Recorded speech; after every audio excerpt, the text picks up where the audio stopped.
li ci des dañ koy dencal internautes yi parce que tamit semaines yii di ñëw xam naa dina gën a amati solo ci yenn dossiers yi ñu gën a wéyale li nga xamante ni moom ngeen di xaar ci moom Serigne Saliou Gueye ci ay mercredi bi Serigne Saliou Gueye on va terminer sur un point boo xam ne brosse nga ko sànq ca tàmbali ba mais dafa am liggéey gu ci yor def ñu bëgg a comprendre statistiquement liggéey bi naka ngeen ko amalee ak argument yi soxna tuuti même une bi nga xamante ni on parle de réforme électorale parce que Serigne Saliou cooli yëpp tamit élection yi ne sunu kanam.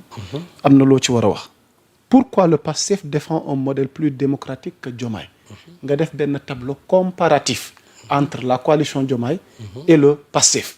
mais nga saxal ni kat le PASTEF défend un modèle plus démocratique que Diomaye foo teg loolu. waaw xam nga déjà bu suñu waxee loolu pour terminer rek ñu xam nga tegal une boobu waaw la comparaison. mu noonu les 5 points de rupture. waaw xam nga léegi. lu xew. Diomaye le président Diomaye. waaw c'est lui qui avait promis. oui. ne fin avril. non fin mars. fin mars trimestre bi waaw trimestre dina génne comment dirais-je les projets de réforme. en tout cas de institutionnel. génnewu ko. waa PASTEF le 2 avril. ñoom ñu génne seen proposition de loi. parce qu'ils ont attendu le président. mais y a beaucoup de choses qui sont passées. entre le palais et la primature. lesquelles choses Serigne Saliou Gueye. beaucoup de choses. ah beaucoup donc les. oui non y a beaucoup de choses qui sont passées. ayca waaw. parce que man. waaw ci samay source le comité de lecture bi nga xamante ne ñoom ñoo nekkoon primature. tout le bon travail qu'ils avaient effectué. mais ba mu demee présidence lu ci bëri dañ ko dindi. bale. je t'assure. ah oui. il y a une bonne partie de ce travail de ce bon travail là qui a été effectué xool dañ ko dindi. ok te dans le comité de lecture bi nga xam ne nekkoon primature. il y avait un membre de la présidence le conseil juridique du président ma nga fa woon. Sidi Alpha Ndiaye était là-bas. donc ça veut dire ce qui veut dire que c'était inclusif. moo tax ba ñoom Mimi Touré doon génn di wax ne woy ñoom Ayib Daffé ñoom ils étaient au courant de xamoon nañ nangam ak nangam waaw mais ñoom Ayib Daffé la ñu defoon la ñu bindoon ak li nga xamante ne moom lañ defaat ci avant projet de réforme mais bokkut parce que ñoom la ñu proposé woon ak li nga xamante ne moom la dem présidence gars yi defaat ñu bifee ko mais bokkut. léegi nag ñoom ba ñu xamee loolu def seen njàngat parce que aussi ñoom ay politiciens lañ. ba ñu xamee loolu ñoom ñu génne seen projet de loi bi nga xamante ne c'est un projet inclusif seen proposition de loi inclusif.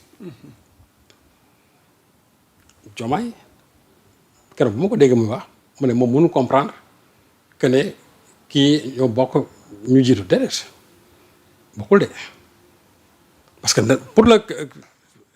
affaire comment dirais-je le projet de loi de Diomaye son avant-projet mais la question des amendes là mais kenn waxu ci xam nga fee dañ ba amende 200 000 rek c'est-à-dire tu deviens inéligible le PASTEF daf ko dindi parce que au nom des amendes on ne doit pas priver quelqu'un de participer à la vie démocratique de son pays PASTEF dañ ko dindi ba pare gën a leeral affaire bi ba pare peine bi dañ ko fixé c'est-à-dire que yow bu ñu la ko daanee 5 ans fii nag dañu la dans le projet de Diomaye dañu la à partir c'est-à-dire jour bi nga xam ne ci la ñuy prononcé peine bi définitivement yow da nga toog 5 ans tu deviens inéligible waaw mais yaa Moussa boo toogee 2 ans 3 ans on n'a pas prononcé la peine définitive ci yenn cas yi nga toog 3 ans ñu prononcé peine définitive bi ça signifie que donc yow non seulement toog nga 3 ans mais ñooy ñaata ci yokkal encore 5 ans. xel nangu loolu la. dañ ciy yokkal encore 5 ans. donc ñoom ils auraient pu dire moo tax waa Pastef ñoom dañu corriger en disant que peine bi moom mënul dépasser 5 ans bu ñu xasee ba téye. dans 5 ans. fa la yem. donc sur ce côté-là le Pastef a été beaucoup plus clair pour le concernant aussi les délais aussi le Pastef a été beaucoup plus clair moo tax nit ñi dañuy jàngat.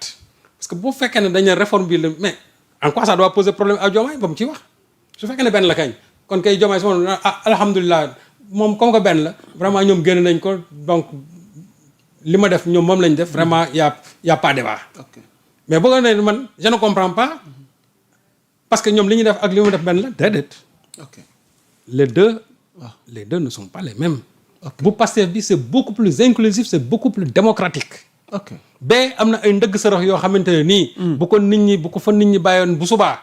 c'est des armes qu'ils peuvent utiliser contre d'éventuels adversaires. ok on est en politique ah te xam nga ñun ci politique lañ ne. yi ma gis nii. waaw ci laa bëggoon dikk heureusement yaa ngi koy leeral. waaw et en plus. ci li ma doon wax yëpp. léegi li ma doon wax léegi. waaw concernant la cour constitutionnelle. waaw ci laa bëggoon terminer. la cour constitutionnelle on a dit que c'est 9 membres. waaw yoo xamante ne nii qui seront nommés par le président. oui. mais ce qu'on avait proposé à la primature. président bi day nommé 5. primature nommé 2. ba pare assemblée nationale nommé 2. mu inclusif. muy 9. ok xam nga loolu lay waxoon. mais léegi yëf yi dañ ko changé. c'est-à-dire que ñii dañuy proposer mais du ñu nommé. primature mën na proposer assemblée mën na proposer mais soo ñëwee si cette proposition n'agrée pas le président da koy dindi. moo yore cëggal guy. waaw kon finalement c'est-à-dire que kon finalement 9 yëpp président bi moo leen di nommé. alors que il était dit dans le texte de base. que primature day nommé ñaar. assemblée nationale nommé ñaar. mais président Diomaye nommé juróom yi. ok léegi nag bu ñu demee présidence nag ñu dindi ko. voilà le problème qui se pose actuellement. problème contestation bi fa lañ bëgg a daanale parce que tey parlementaire bi surseoir nañ recours bi ce débat sur le recours éventuel recours mën naa ko waxee noonu ci code électoral wala révision électorale bi noo ko gisee. non ñoom seen proposition c'est à partir bon recours bi c'est sur les lois L29 et L30. parce que exactement waaw dañoo wax ne ils vont saisir le conseil constitutionnel. Mame Mbaye Niang moo njëkk a génn. Mame Mbaye Niang. ma nekk Maroc. moo njëkk a génn ne leen bu leen def benn recours bàyyi leen Diomaye defal ko boppam. et j'ai l'impression que dañu analyser waxi Mame Mbaye Niang yi. ça devient moo tax bu ñu toogee Mame Mbaye Niang ko njëkk a wax. moo ko njëkk a wax mu ne bu kenn def recours. léegi nag le problème qui se pose mooy ñi nga xamante ne tey ñoo nekk ci kuréel yooyu dañoom duñ def recours dañuy bàyyi ak Diomaye bàyyi wuñ comme Diomaye de.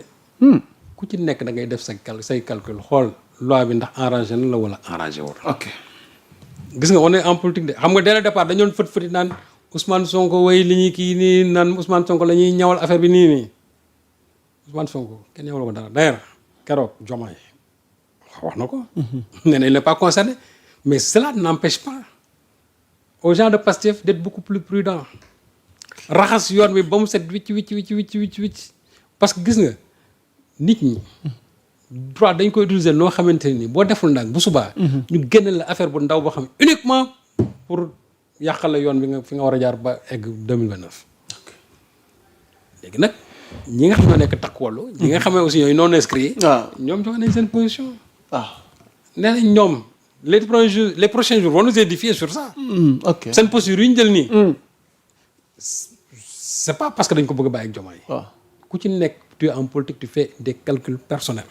ok loolu moo tax ñoom seen wàll boobu. ñu ne ñu désister. li ci kanam léegi nag c'est une loi ordinaire bu fekkente ne. y a pas eu de recours. conseil constitutionnel mënu si dara. jërëjëf. loolu la. alors sëñ Saliou tàggoo bu dul tàggatoo vraiment doyalu ñu waaye nag ñu ngi jox dig daje xëy na ñi soppe ñi ñuy seetaan ñi ñuy teewlu mercredi prochain rek. on vous donne rendez-vous et j'espère que ça sera xam nga ñi amoon nañ la 8. mais ñi